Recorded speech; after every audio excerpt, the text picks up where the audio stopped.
Good afternoon, everyone. We shall start again.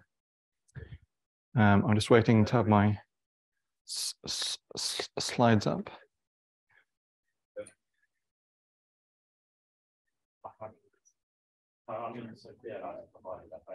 Great, thank you very much. Okay, great, thank you very much. We'll start. And this is particularly aimed at those who are joining us online, in that we're expecting that a lot of our online attendees will be joining in the afternoon now, and we've thought that we'd start on the afternoons on the days with just a recap of the things that you've missed in the mornings and that you might want to watch online afterwards, in that all of this meeting is being recorded and everything will be online afterwards. You might want to know the highlights that you ought to look into afterwards. And this is very strange, as I'm speaking in the room with those who've already heard all of this, but anyway, apologies those in the room who have already heard all of this. Okay, we started off this morning with an opening dialogue with Thomson, who was interviewing Staffer, and they were introducing the World Space Sustainability Association, which has just started, and its overall aim is advancing best practices in space and sustainability, and it's open for membership to all entities in this area. And if you're interested in discovering actually what it offers, here's its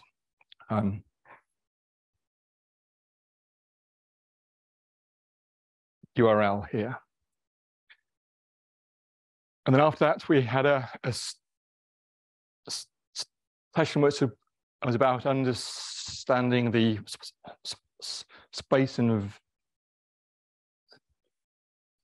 environment that satellites operate in, and understanding how things like space weather have an impact on the operations of satellites in orbit. We start off hearing from Ian and Leanne about national initiatives in the UK and in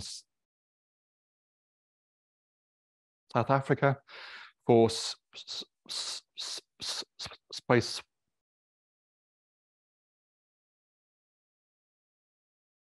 weather. And then afterwards, we heard from two students,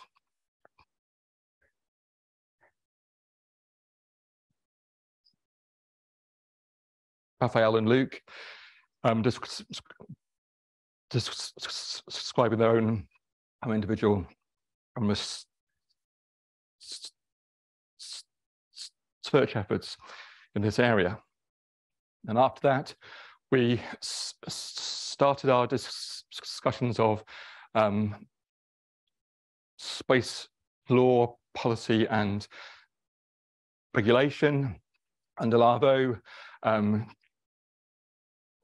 gave us a nice introduction to the international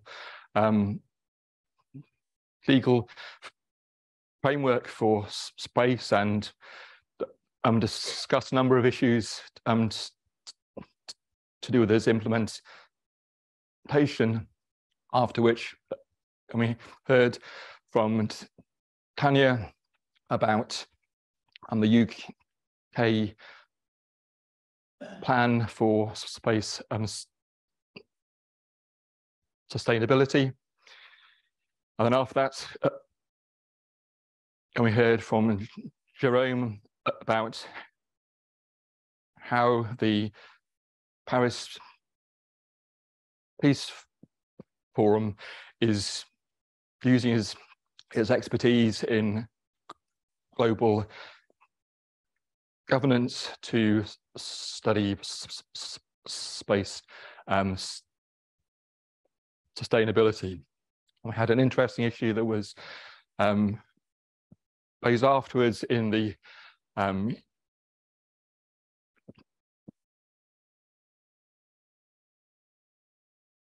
Q&A about the inclusiveness of these discussions, and in particular, if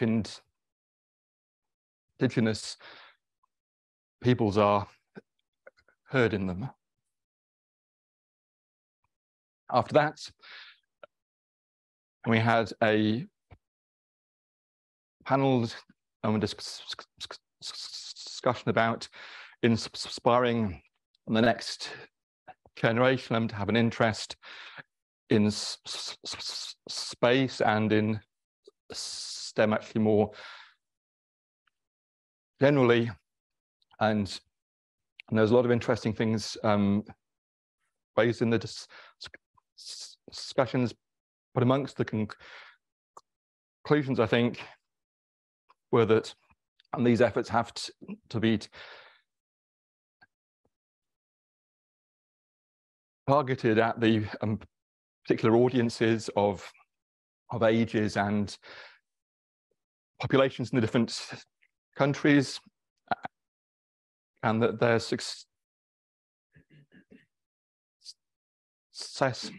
hinges on if you can have things which are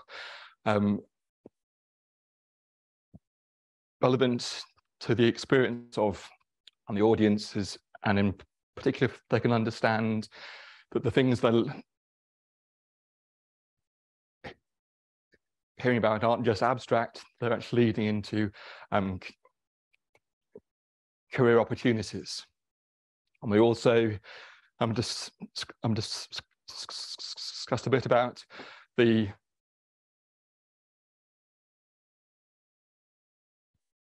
balance between inspiring and educating, and about things aiming at schools and students and universities, as against expanding the level of interest in the general public. And then over coffee, we did our own bit, and we had some schools in who have been displaying the outcomes of some studies of space and space sustainability in recent weeks. And that's what you missed. If you missed it, however, you have an opportunity to watch all this again online, in that all of this meeting will end up being posted on the network's website. And that's it, and I shall hand over to Katherine, who's going to be on the next chair session. Thanks, Bob. So it's been a very busy morning for us and for the 60 kids who came to present to us. So I just, without any further ado, and just in case we're wondering why, sessions are running a minute behind, 2 minutes behind, all the clocks in the room were slightly different to the P&T that I got on my phone. So I'm sure that they'll all synchronize as if by magic at some point. So the next session, we are talking again about the space environment, but actually about standards and frameworks and guidance, and if these are tools that actually can help us protect and sustain the space environment. So I'm going to ask each of our speakers to introduce themselves, and hopefully there will be time for questions at the end. And I will start by asking Florian Micco to take the virtual floor and talk to us about the space sustainability rating. Florian.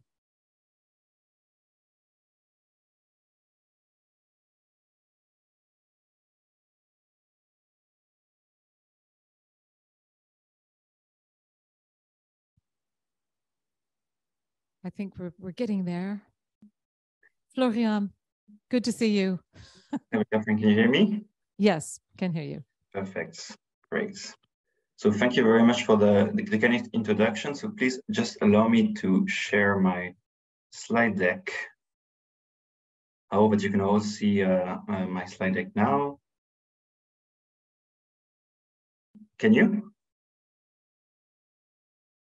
I can't hear you. Yes, we can see you. No, thank you very much. So it's a pity that I cannot be attending this GNOSIS conference in person. So I regret to be only online, but just to start by thanking you, Katherine, for introducing myself, and as well to the organizers of the conference for the kind invitation. So I'm from Micco, and I am the project manager, and the project manager for the Space Sustainability Rating, or SSR, which is an initiative that is hosted by the Space Center of the Swiss Federal Institute of Technology here in Lausanne, Switzerland, since May 2021. So on behalf of the team, and I think some of my colleagues are as well are connecting online today, we want to say that it's an honor to take part in such a great panel alongside Joanne and Fionagh. And as mentioned by yourself, Katherine, I will be providing an overview of our project, and I'm very much looking forward to listening to Joanne and Fionagh's presentations as well as hearing the participants' questions. So I am addressing a crowd of space and sustainability experts. So I assume that you're all familiar with the current situation of the orbital environment. So there is already a relatively high number of objects orbiting around Earth, and there's an increasing number of spacecraft launches, which is forecast to continue upwards. And this has raised a growing concern about the necessity to keep the space environment safe and sustainable, as well as enabling an equitable and fair access to the resources offered by space. The urgency of space sustainability has resonated within the space industry, and we witnessed this over the past month with our numerous interactions with leaders of the industry. But yet, the definition of sustainable behavior in space is not fully uniform among actors, and it may be difficult to quantify, measure, and verify the implementation of existing guidelines for space sustainability. So with the Space Sustainability Rating, also known as SSR, and I will refer to the acronym going further because it's way simpler, as you can imagine. It aims at bridging this gap by offering a sort of new way to incentivize safer conditions for operating in space. With the SSR, we seek to foster voluntary action by space operators to reduce the risk of space debris generation, on-orbit collisions, and as well unsustainable space operations to help safeguarding the resources and opportunities offered by space for future generations. The SSR, I should mention that it has been designed by a consortium, including the World Economic Forum in Switzerland, the European Space Agency, the Massachusetts Institute of Technology in the US, Bricetech in the UK, and again in the US, the University of Texas at Austin, and is implemented by the Space or EPFL Space Center, where I'm based in Lausanne, before transitioning to an independent, neutral, and non-profit organization. So, sorry, I just have burning my computer. Our ambition with the SSR is pretty much to advance, contribute to the sustainability discussion globally by providing a tool to reward operators whose mission comply with the highest level of sustainability in terms of norms, guidelines, and of course, best practices. So I'm just going to move to the next slide. Yes, perfect. So the SSR highlights a number of potential incentives for space actors to adopt a more responsible and sustainable behavior in space, with the aim of shifting the attitude towards compliant assessment, and as well highlighting and rewarding good behavior instead of focusing on shaming laggards. The SSR concept aims to serve as an indicator, a bit similar to the carbon footprint that you may be well familiar with, to quantify the environmental performance of products. So basically, by voluntarily taking part in the rating, spacecraft operators and satellite manufacturers can get a clear picture of where they stand on sustainability, identify areas for improvement, so where they can enhance their scorecards, and in the end as well, provide a single point of reference to external stakeholders describing their mission's level of sustainability. This should be seen a bit as the corporate social responsibility or CSR practices in other industries. The SSR, it is a platform for space actors to showcase their commitments and actions to pursuing the long-term sustainability in the current and future missions, with the aim, of course, to hastening the creation of sustainability best practices for the industry. So as you can see on the screen right now, the incentive is three-pronged. And right now, we also really much encourage all the operators to take a rating, because then they will be able to communicate transparently on what they are doing regarding the debris mitigation efforts and space sustainability in general. So what is the SSR? It is basically what you can see right now on the screen. It's a rating system informed by transparent database assessments, which aim to provide a clear image of the current sustainability level of the space missions. The SSR builds on the concept of sustainability developed in the 2019 LTS guidelines developed by UN-COPUS, and it considers specific decisions about design, operation, and post-mission disposal that aim at reducing the risk of collisions and shorten orbital time for debris, and in the end as well, increasing space situational awareness.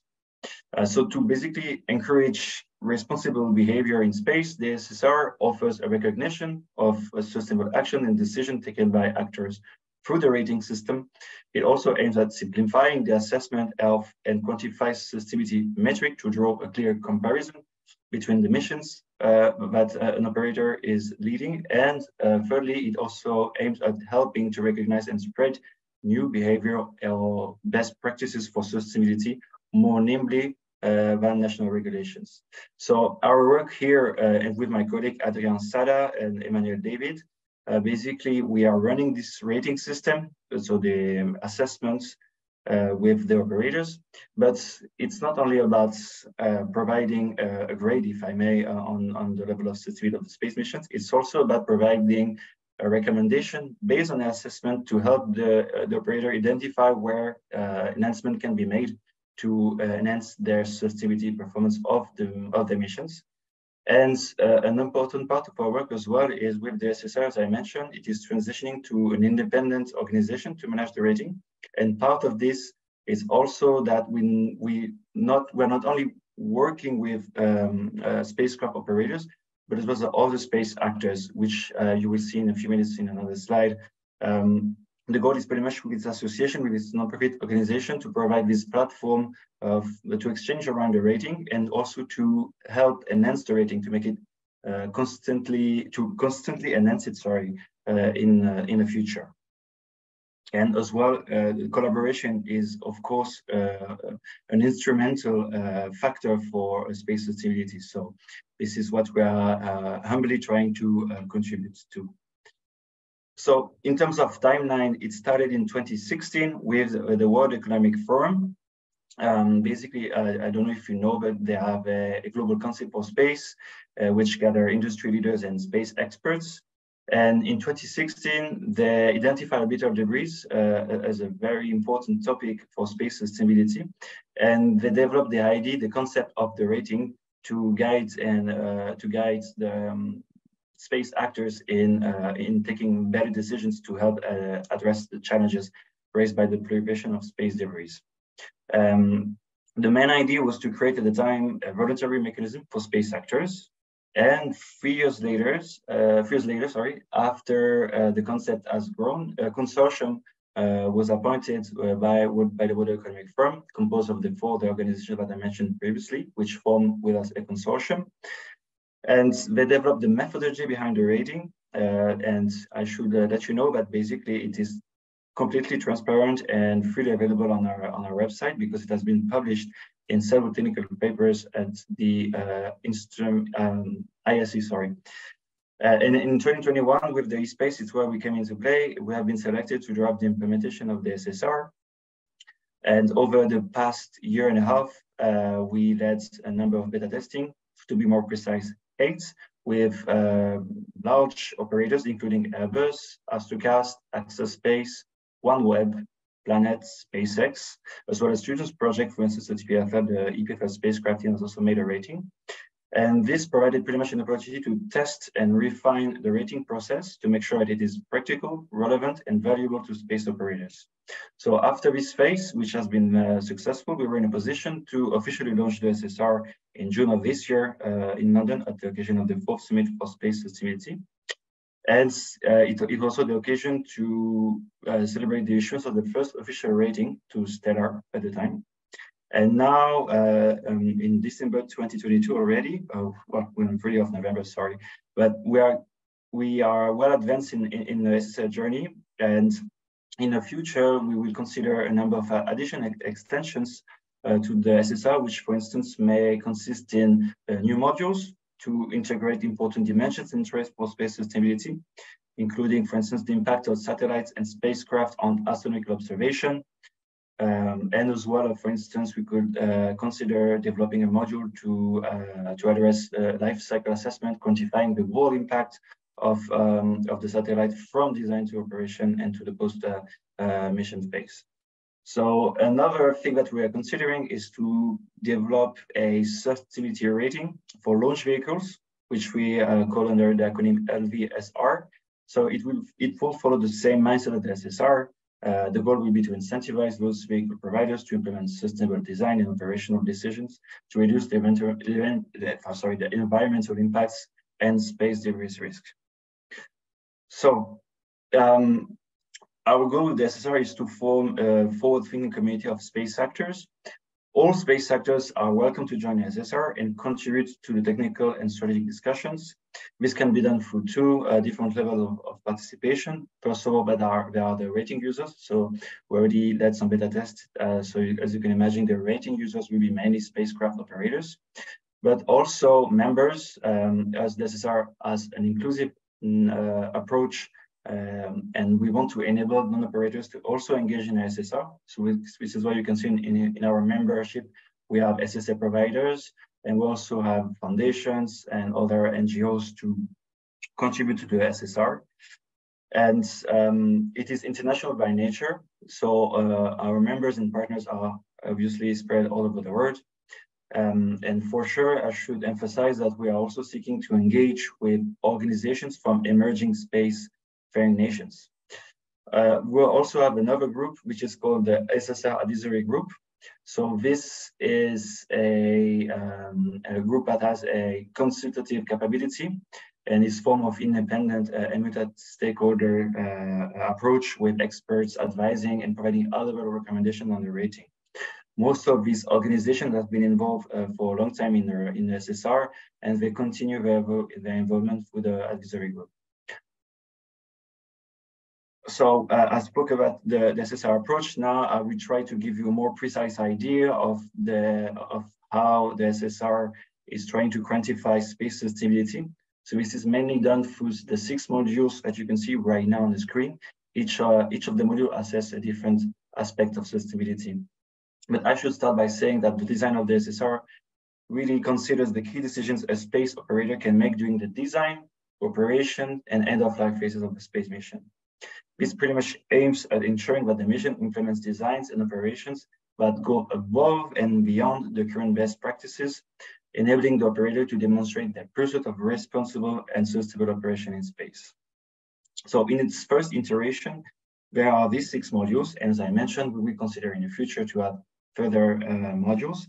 But I should start by providing a very short description of each of the modules. So first one is the mission index. So it is computed with ESA, the European Space Agency, and it is a key feature of the SSR score. It estimates the risk of collisions and debris creation based on a mission orbital profile, and it uses the environmental consequences of orbital breakups or ECOP formulation. We also have another module called DIT, or Detectability, Identification and Tracking of the mission. It builds on the work led by the University of Texas and the MIT members of the team. As you can see, it's about the ability to detect, identify, and track the spacecraft. We also have a third module, which is an evaluation of the collision avoidance process adopted by the mission operator. We're also trying to assess with the module the level of data sharing that is being implemented by the operator. Also, the adoption of international standards related to the risk mitigation and measures. And the sixth module is the readiness of the mission with respect to on-orbit servicing. So these are the 6 modules that we're having, but I should also mention that the 7th one, it is an overarching verification module which is implemented for operators to basically demonstrate the quality of the information that they share with Adrien and the team through the technical documents, third-party verification, or review by national governments. So over the course of the design of the development of the SSR, we also have worked with a number of expert groups and stakeholders. So we solicited their insights and input. So the goal is pretty much to have a broad vision. This is why we ended up with these 6 modules. And as I mentioned, it has been tested with operators. So it is something that can be quantified and can be worked with operators. In a nutshell, this is how the assessment works. So the SSR, it relies on a point-based system, weighting different criteria ranked according to their importance, with the final rating being determined by the sum of the weighted categories score. So a rated mission will receive a tier score that will determine the rating between the bronze, silver, gold, and platinum rating badge that you can see on the right-hand side of the screen. Each of the SSR tiers are achieved after earning a certain combined score, which you can see for the assessment based on the combined evaluation of the individual modules.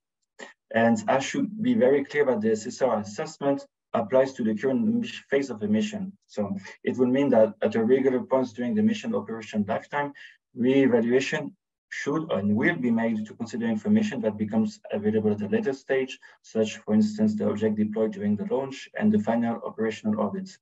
It's pretty much aimed at capturing the notion that only once a mission is truly over, but its impact on the space environment is known. To also be very clear, all the information, all the data that is shared with the team when we do this assessment is protected by NDA. So we really want to ensure that the operator that is comfortable with the information that they share. It's also for us an incentive to engage with the operator and to reassure them that no mission sensitive information or data is shared further. This is complemented by also rating agreements. So if you wish to learn more about the rating process, my colleague Adrien published a paper at the last ASC in Paris in September of this year. And I truly invite you to read this paper because it pretty much gives you a very clear explanation of the rating process, and as well as some test cases that really put into more concretely what the SSR is about when it comes to the assessment. So I have a final slide, and this is pretty much about what the SSR is. So as you can see on the screen, there's a table, and this table showcases the difference in the final score that an operator can get if it implements the recommendation that Adrien and the team identify with the operator throughout the assessment. So as you can see, this can lead to a substantial increase in score, and it showcases pretty much the value of taking these assessments with the SSR. It's pretty much about striving to ever do more and improve your society scorecards. With the SSR, we strive to promote transparency. So it's not only about the SSR itself, but also with what the operator is sharing in more general about the sustainability of their missions. But I should emphasize that at this stage, it is up to the participating operator to decide whether or not to publicly communicate on the results of the rating. So in the end, it's also up to the operator to implement the changes and deliver positive impact for the space environment.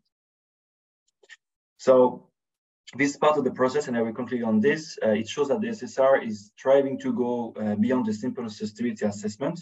It's pretty much a call to action for operators to improve their sensitivity level based on where they can make some changes. If you have any further questions, I invite you to first visit our website. So all the information on the modules is freely available. But of course, I remain available with my colleague Adrien and Emmanuel to answer any questions you may have. So please feel free to contact us through this email address, and we'll be more than pleased to reply to any questions. So on this, I will complete my presentation, and I very much look forward to hear Joanne and Fionagh presentations. Thank you. Thank you, Florian. And I'll just remind people who are attending online that you can put questions in for all the speakers at any point in time in the Q&A tab, and we will try and make some time to put those questions to the speakers as well. But without any further ado, I would like to invite Joanne Wheeler, who is going to please introduce herself and talk to us about the Kitemark initiative that she has been leading here in the UK.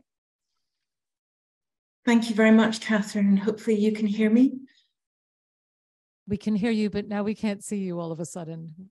Hopefully we can get you back. Okay, we got you back. It's nothing to do with you, I think. Thank you very much, Katherine. It's to echo Florian, it's a real honor and privilege to be here, and I'm just very, very sorry I'm not there with you in person. And I look forward to more collaboration with many people, including Florian and Fionagh and yourself, Katherine, moving forward.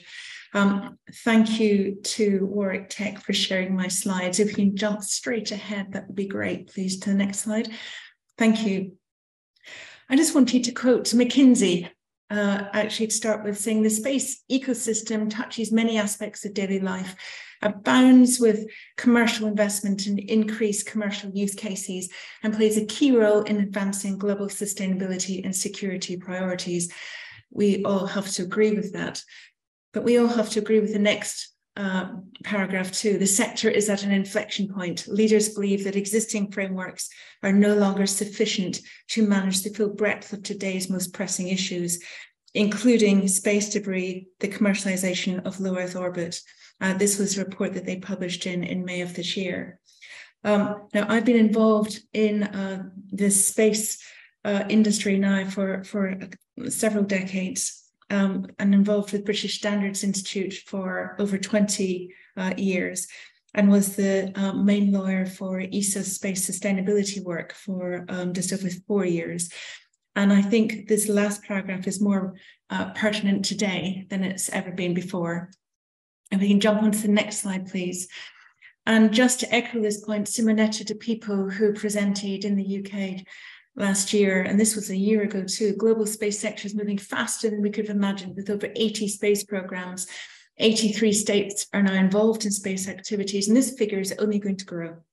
The value of the space environment to all of us now is recognized more than ever. And the commercial sector is now key. Government expenditures only amount to 20% of overall space expenditure. So it's the commercial sector that is making the most innovation and taking us forward quicker than now the public sector. And its growth in commercial activities and orbital populations, of course, have an impact on the sustainability of space activities.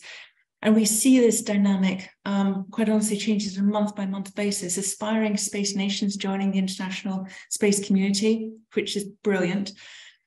New categories of non-state actors, large industrial players that we've never seen the size of before, startups, universities, and the advent of large constellations, CubeSats, and increasingly small launch facilities in the UK, of course, fingers crossed, should be launching very, very soon. And I would strongly suggest that there is no substitute to multi-stakeholder international approach and a level playing field dedicated to sustainability in space. Now, if we can jump onto the next slide, I'm just going to talk slightly, this is the small print, the legal stuff. Over the last few years, we've been looking at UN guidelines, ITU guidelines, etc., and the UN 7 principles to mitigate space debris. We've also got the excellent long-term sustainability guidelines that have taken 10 years from unscrupulous to agree. And they're a fantastic framework, but they need to be implemented. And commercial operators, as Florian has mentioned, very rightly, need to be incentivized to apply. Now, this triangle actually just shows you that the international level, at UN guidelines, international practice standards, IDC and ISO, etc., all of these standards are non-binding. They're called into contracts, if you look down at the third tier, through space agency projects, through government entities, and they may be a condition of compliance with those contracts. If they're not, they're still not binding on commercial players. Then we see national space legislation, which many countries now are putting national space legislation in their policies, in their licensing policies, and referring it in their legislation. But not all of them, and not consistently. But we're now slowly, to echo Florian too, are seeing a new dynamic. So we don't simply just need to rely on legal aspects. If we can jump ahead, please. And what we've been thinking about for a long time is how do we encourage and incentivize responsible behaviour? And a very simple question, what is responsible behaviour? What is a responsible state, for example? What is a responsible commercial operator? What does this mean? What works? What doesn't work? And let's be honest, what happens if it doesn't work? What happens if we get this wrong longer term? Now, the dynamic that we're now seeing literally in the past few years is the increasing appetite of commercial companies to accept, to encourage and seek out jurisdictions where regulators are implementing space debris mitigation standards and best practices, which fit wider ESG planning requirements. And I think the companies that are backing Florian's initiative, I think actually illustrates that as part of that dynamic. So we're seeing a new market for licensees applying space debris mitigation standards. We're seeing, to give you a real example, companies that had moved to Germany from the UK to license are coming back to license. They're leaving Spectrum in Germany, I should say, filing through Germany, but they're coming back to the UK to license because the UK is applying tighter space debris mitigation standards. So there's now a market for these licensees linked to wider investment opportunities, better risk for insurance purposes, and I'll come back to that, market access in other countries, and of course, enhanced public and industry reputation. We can jump ahead, please.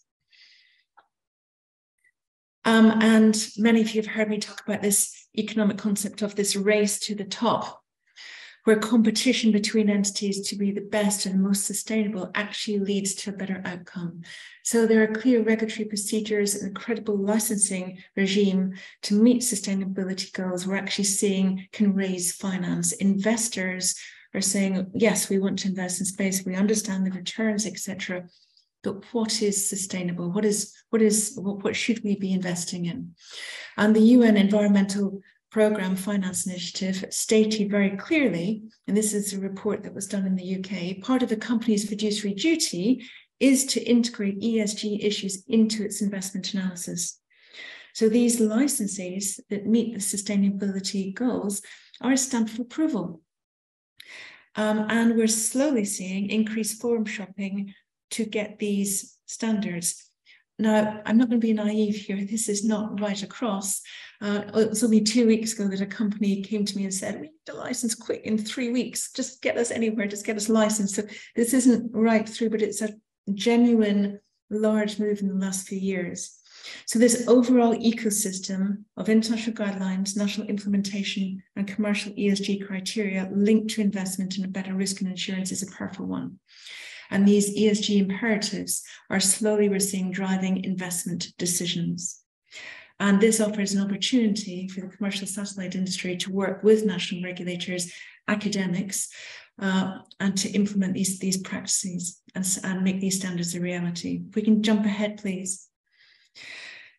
So this concept was announced by the Minister for Space in June, George Freeman, who I'm very pleased to say is still our Minister for Space in the UK, Minister for Science. He announced in June a package called the Plan for Space Sustainability, intending to create a standard that will encourage companies, along with investors and insurers, to adopt best practices for sustainable space operations. And this catalysed the Earth and Space Sustainability Initiative, which is just beginning now to bring together industry, academia, investors, insurance, government stakeholder, and international bodies and international governments and regulators to ensure that space continues to support future generations. If we can jump ahead, please, I'll just mention what the standard means. So this is really fundamentally a UK initiative, but it's really for international engagement in regard to global, transparent, and that word transparent is incredibly important. It must be transparent, objective, independent, and implementable ESG space sustainability standard. And this work is hoping to harness what we have in the UK with insurance, finance, and world-leading academics and industry, and linked to raising investment in better insurance risk, and as I said, market access. So what has happened since June and since the Minister's announcement? Well, I'm incredibly pleased to say that Lloyd's of London and the Lloyd's Market Association have endorsed the concept of this Kitemark and agreed to convene its knowledge and expertise to work together in this regard. There's also been collaboration agreed with British Standards Institute, the National Physical Laboratory, and UK Accreditation Service in relation to accredited conformity assurance. I just want to stop there briefly in regard to NPL and UCAS. They're very important because there's a lot of innovative research, a lot of innovative products, manufacturing coming out. They can assess it and allow it to be marketed and raise investment. So this is not to hinder or at all stifle innovation. It's very much the opposite. Collaboration has also been offered by several countries, including the FCC in the US, Unidir, Secure World Foundation, and several governments. And many industry members have agreed to collaborate. And there was a meeting yesterday in this regard. So there's more industry members to be added to that, and investors and several universities. And in particularly the ones mentioned here, but hopefully others. We can jump ahead to, there is a very detailed diagram here, but in short, without reading all of the text, we'll set up the governance of the initiative in the next few months with an exec board, and the doers will be in the advisory board, which will be a cross-disciplinary section. And we have divided up the life cycle of a satellite into all of these 14 boxes, but not forgetting trackability, dark skies, etc., and modeling, because we need to deal with all of these aspects. And one aspect is linked to dark skies is the use of space by Indigenous people. So one of the boxes will actually cover dark skies, astronomy, and Indigenous people. It's not simply commercial users of outer space that we want to make sure it can still use space effectively. So we're looking at leads for all of these 14 boxes, from industry and academia, to work together very, very closely to come up with relevant standards. And in regards to the standards, if we can jump ahead again, please. So the next initiative is, as I said, setting up the structure, establish a hub and spoke model. It's likely to be based at Space Park Leicester, but a hub across the UK and then wider across Europe and elsewhere. Develop a milestone plan for the production of, first of all, a practical toolkit, hopefully backing up some of the excellent work that Edinburgh University have already done in this regard. Implement good practice and publicly accessible standards under BSI, and this where, Florian, it'd be great to engage with yourself and SSR and EPFL. Understand what assessment and analysis needs to be done. I'll come on to that. Start developing normative standards if we need them to fill gaps in existing standard, if we need to fill these gaps. And then with the support of UCAS, set up conformity assessment. We work already closely with BSI, ISO, UCAS, and the UK governments, including the CAA, which is the licensing authority. And UCAS can also help us as the home accreditation body to position the Kitemark to be used internationally. If we can jump ahead, just got 2 more slides. This is the work that will be in the next few months, is identify and consolidate all existing standards. And I say that with a bit of a gulp, because we've hit over 150 so far that we've identified that cover space. Assess whether those current standards are fit for purpose. If not, what is needed. Yes, there are gaps in existing standards, for example, capture mechanics, etc. But do we need to fill those gaps? If so, how do we need to fill these gaps? And the priorities that the government have asked us to look at are ADR, IOSM, constellations, and the monitoring of Earth. And NPL, as many of you may know, have already done a lot of work, including with eSight in regard to that. Robotics and laser comms and other aspects will be tier 2. And then identify how SSR and EPFL can actually help in this regard and how we can collaborate. Again, ensuring everything is transparent, objective, independent, and implementable, absolutely clear. And that goes to the scope of work and the governance of all of this.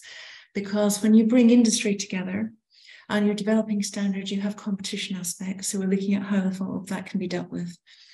Working also still with the financial community to make sure that they will recognise these standards. And actually that's proving to be, and the good news, easier than we thought. And then communicate, working with Unidir and some other organisations in this regard. And then just my last slide at the end, because we do have fantastic support in the UK for this work. And at that Space Sustainability Summit, who is now King Charles III, did say we must develop a sustainable way, a durable way of benefiting from space, just as we must here on Earth. Very simple phrase, but actually very hard to implement, and a lot of work needs to go into that. And then George Freeman, the Science Minister, with London as a global capital of insurance and venture financing, we have an opportunity to use our historic role in space science to now harness responsible finance for sustainable space. That's really all from me, but the messages here are collaboration and cross-sector, cross-disciplinary approach, and look forward to that engagement. Thank you very much indeed, Katherine. Thanks, Joanne. And again, I'll just remind people to put your questions in. Gosh, 150 standards. It's like, you know, we wait decades for standards and then they all come at once. So I'd like to hand over the floor to Fionagh Thomson.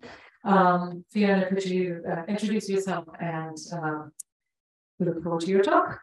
Hi, thank you. You can hear me, yes. Thanks. So my talk won't be as beautifully detailed as Joanne's and Florian's. There's a chance I can't read the slides. So my name is, thanks. My name is Fionagh Thomson. I'm based in physics. I'm not a physicist. I've worked in about 8 or 9 different disciplines. I am a research nomad. I've worked in space science. I'm also an ecologist, medical ethnographer, environmental ethicist. I've worked across the humanities, arts and sciences. I'm really interested in what we do, not what we think we do.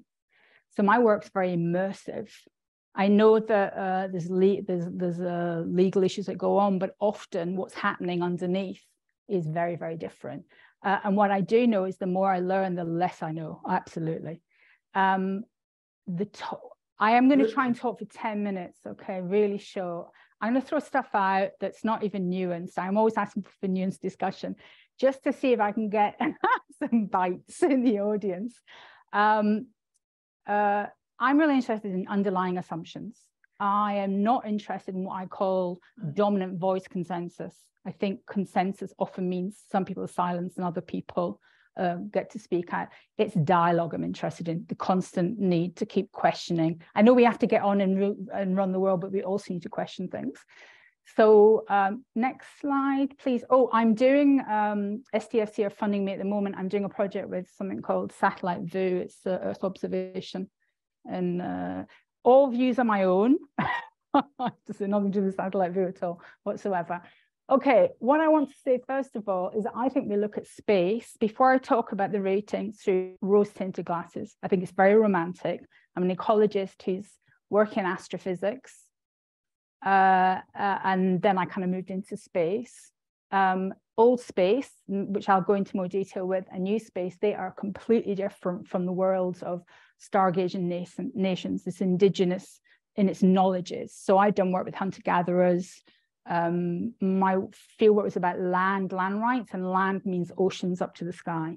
So I think that we're merging things that are very, very different.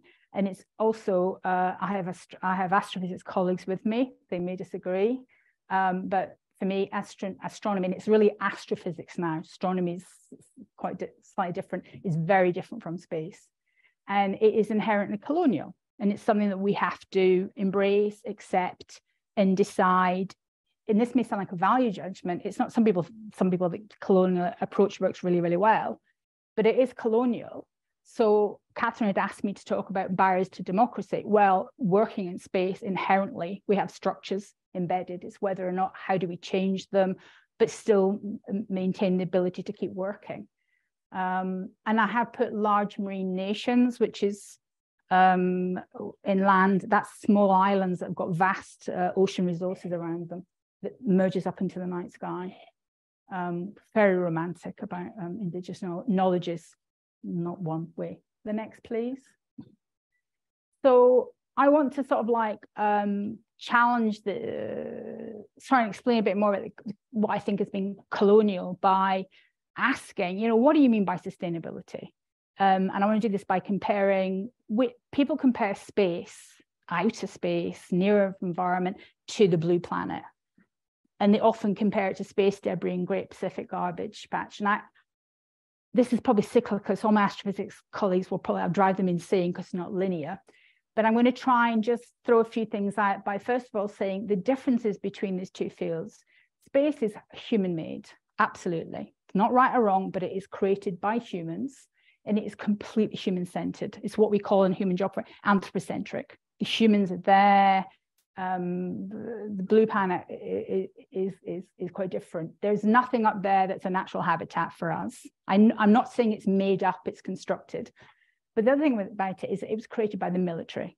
It was designed and developed by the military. It's moved into being a more commercial-led, it's very US commercial-led. I have a business degree, studied economics. It's a very specific way of looking at the markets. And really, it's a dual use. So we start to accept that it's not this perfect little ocean, or, I mean, I worked in forestry. It is a military designed space, and the military will always be able to solve a lot of the problems that's moving into commercially led, not just bartering trading, US free, I would call it free market economy. It is invitation only. There are no rainbow work. There's no Greta Thunbergs up there in space. It is a closed shop. I think most people would agree with that. And again, as I mentioned, it's not human habitat. It's not an ecosystem. And I think it's mythical that it's universally beneficial. There are many cultures around the world. Ooh, I'm reverberating. That are not directly benefiting from space necessarily. Or there's this concept of the savior, you know, like we're putting satellites up there to save people. It's unbelievably colonial. And some of the things that are being sent up, which I know Katherine's heard me talk about, and I won't go on about it, they are very worrying. And then you talk about, what do you mean? Sustainability, all sustainability means is maintaining what? What are you maintaining? Basically, when people talk about space debris, they mean space debris. We'll call it that. And it's about maintaining traffic orbits. I mean, it's equivalent of saying you're keeping freight, big, large container freights moving around the ocean that are not beneficial for everybody. And are you just maintaining the dominant nation status quo? Are you maintaining, people talk about space sustainability, but then they merge it immediately into the space economy. So are you using that as a bottom line? Is this about return investment, on which on top of that, you can then maybe, once you've got your return investment, and I put hedge funds there because they run the small startups. You can tell where my politics lie. And then the word preservation, which I have to say, in ecology, we don't talk about preservation. To preserve something means to put it in aspic. It means to maintain it we talk more about conservation, the ability to change, it's to be dynamic. It's not easy to do at all. So if I can go over to similarities, yes, there's human-made debris, more than 50 years old, non-biodegradable materials, supply chain, which Florian talked about, the life cycle approach, which I'll mention just afterwards. You can't measure it. It's invisible to satellites. There's this view, we talk about the tragedy of the commons. This is a really Western economic concept, the global commons. And this is really interesting, linking back to, Joanne has vast expertise in space law. But this is the trade-off between, if you think it's a global commons, and you automatically think that if nobody regulates it, then it will be a tragedy. Then you're not necessarily understanding the concept of stewardship that does work in different areas. And that's the difference between, do you need to regulate something because people will not do something unless they're told, or it is very operators-led now. It's, the ITU has all these negotiations, ways of dealing with the movement of the satellites, but it's the operators currently now that are talking with each other. And is it, in the world that I work in, it's more about not pressure, but peer approval movement about what you can and cannot do. And that's not always legal. Joanne will know more about than I have, but I know the US haven't legally said it's a global commons because they want to commercialize it. And then it comes back to, they keep talking about UN sustainability goals. I'm very skeptical about them. I've been watching them for 30 years. Achievements? Somebody can show me what's actually happened. There's lots of regulations, lots of talking, and very little focus going on. And then I did work in fair trade, which is why I look at the space sustainability rating. Fair trade criteria are predominantly Western. They're designed for Western markets. When I did work with hunter-gatherers in rainforest, it sounds very romantic. Believe me, you don't want to go to a primary rainforest. And it was not designed for the hunter-gatherers, their culture, the way that they worked. Can I move on to the next one? I am tying up, I think.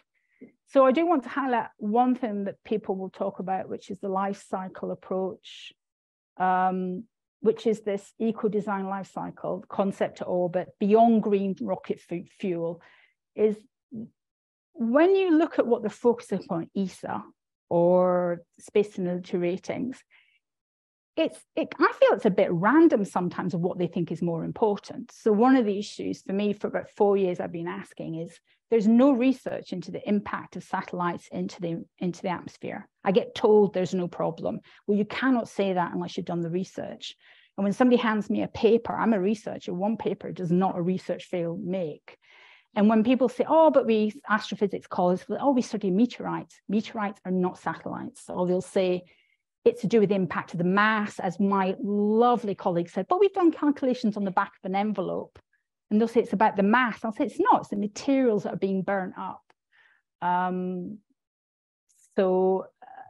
you look at the life cycle approach, I'm not quite sure why they ignore certain areas.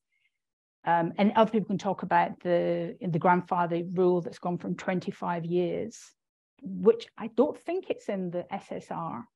They talked about taking it out, and it's suddenly gone down to 5 years, which will be much easier for the US to do, who've got the technology and the money to do it. It will be much more difficult for nations who've got a lot less.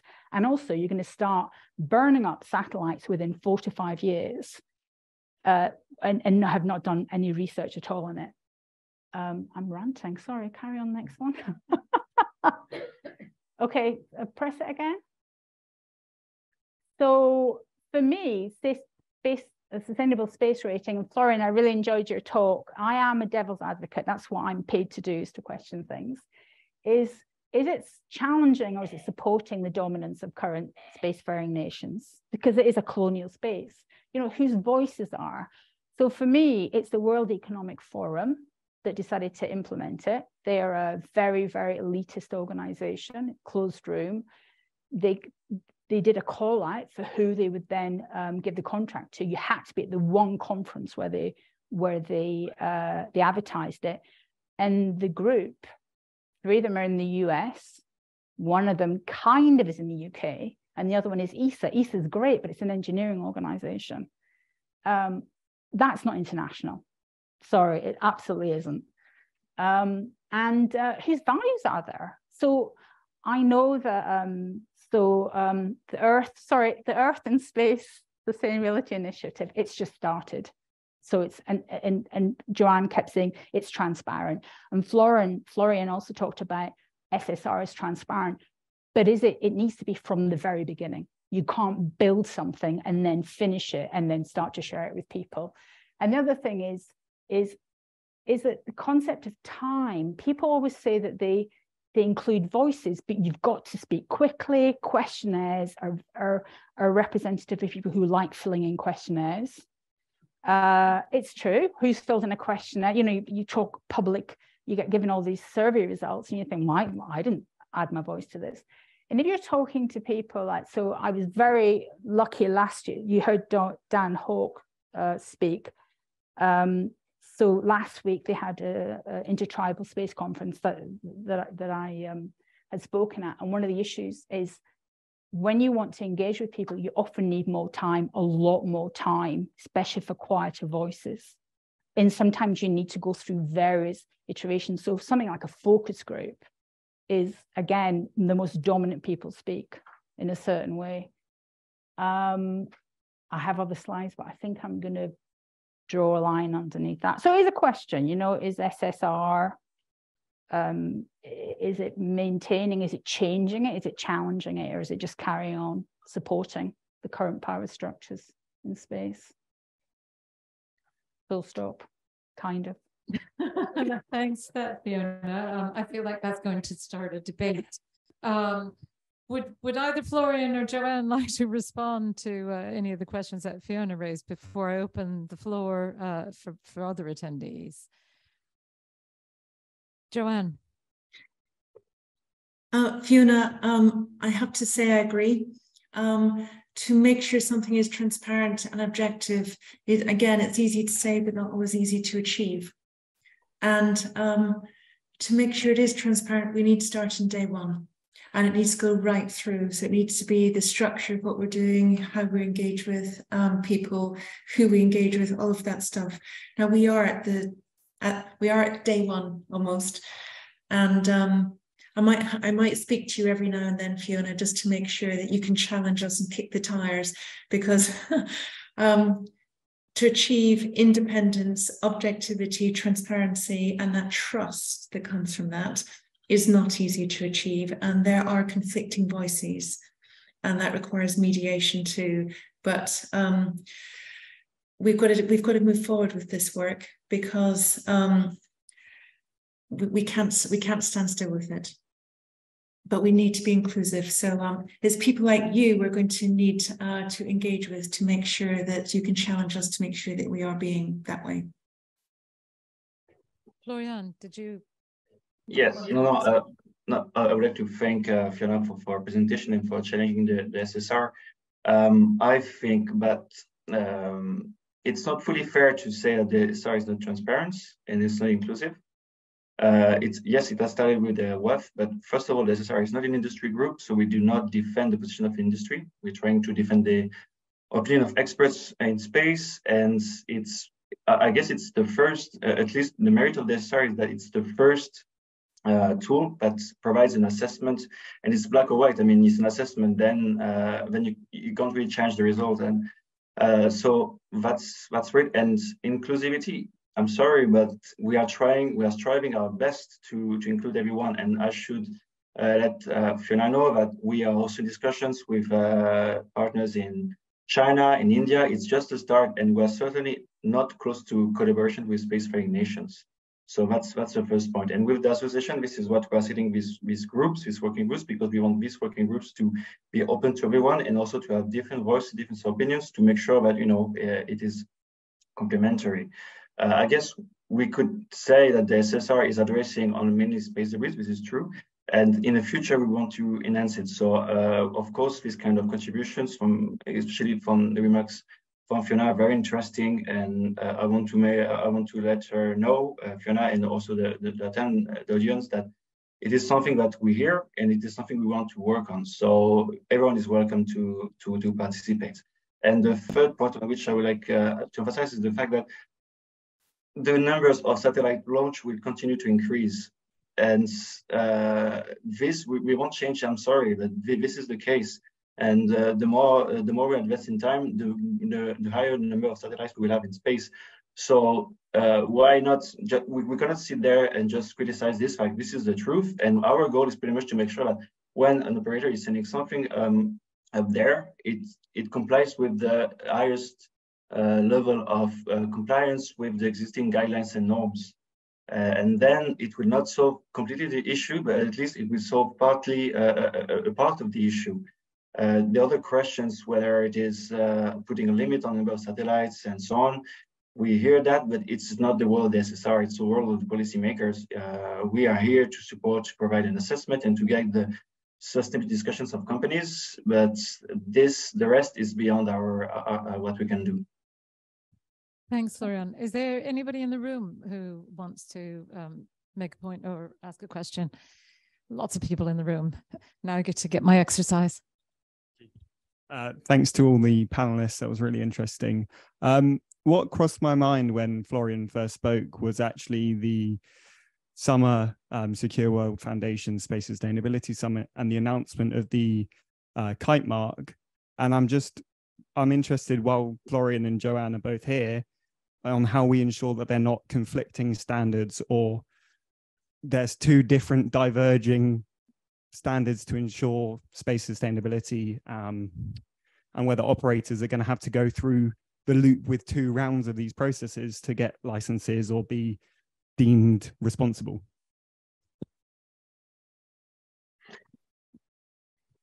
Yes, Florian, Joanne, should we start with you, Florian? Yes, no, this is a great question. And of course, we think that any initiative that aims to incentivize sustainability is welcome. So of course, if there are overlaps and some areas for collaboration with the Kitemark initiative, we would think it would be a great opportunity to collaborate. So this is, but just to mention that, of course, it is important to address the coherence and avoid any duplication of efforts. If we can join forces, of course, we welcome this. Joanne? And just to say that in regards to the Kitemark, there's going to be a 6-month, 9-month period of work as we look at setting this up. That 6 to 9 months is, I'll be very honest, quite daunting, and where we look at every single existing standard, whether it's fit for use, what the gaps are, do the gaps need to be filled? And that's where we'd like to work in regard to SSR and EPFL ratings to see what you cover, what you don't cover, what else maybe should be covered in regard to that whole life cycle, because that's important. So we're taking a very holistic approach, while fingers crossed remaining objective, independent and implementable. But that's a large piece of work for 6 to 9 months. And the more I speak to ISO and BSI, they are more daunted by it. But I think it's a very good exercise to do. Can I just come back to something else that Fionagh mentioned, though? I attended a UNIDIR Space Security and Sustainability Conference, and it was an international conference, but it was international across Europe, some Asian representation, and the US.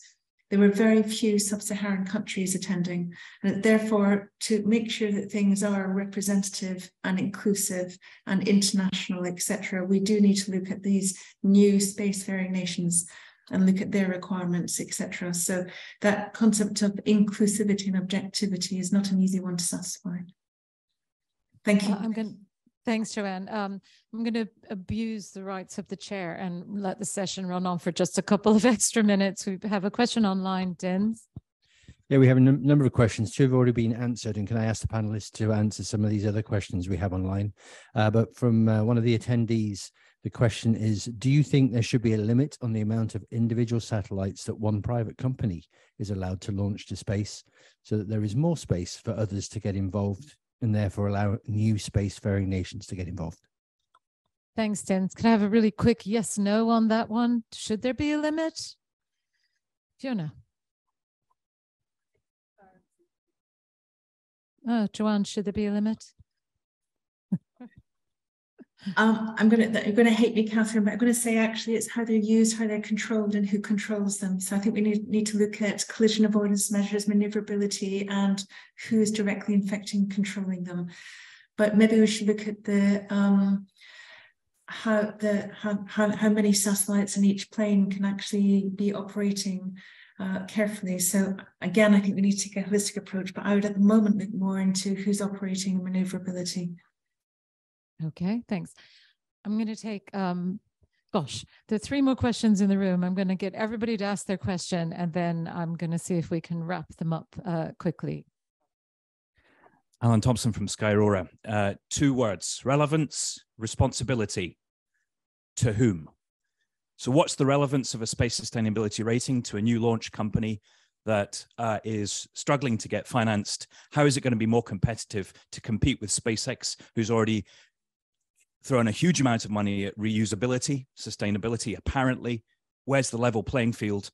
And yeah, how is it going to help me pay my bills at the end of the day if I'm going to be more sustainable? Thank you. Thanks. Julia Joja from Max Planck Institute for Radio Astronomy. Actually, I wanted to make a remark with regards to astronomy and relating to the indigenous peoples. So heritage and astronomy may currently lead to the same criteria for space and sustainability, but as the last speaker pointed out, those are actually 2 sorry, very different aspects of space sustainability. One is, let's say, leading nations' cutting-edge scientific endeavor, and the other has, as we say, as we learned, to do with heritage and really with tradition. So I think these 2 are different things. Maybe on the long run be treated as different things as well. Thank you. I want to thank speakers. Fionagh, thank you very much. In particular, again, for people who don't know me, my name's Nick. I've got a background in astronomy and astrophysics, and it's now incredibly empowering to this privileged white man that astronomy is deeply, deeply colonial, and it's really offensive sometimes. And I think there's, I think we really do have to take a step back and ask who are we benefiting. And I think we do. I do think we do radio astronomy because it benefits humanity. We can discuss that, but I think discussions about there's when you talk about spectrum allocation, things like this. These discussions happen. Those discussions are not very transparent at the highest levels, in my opinion. And they benefit generally only the global north or various very, very small subset of people. I still think we do radio astronomy, but I think this whole discussion can be very, very we think we're doing well, but I think we really have to hold ourselves to account. So, but thank you for having even this discussion getting going.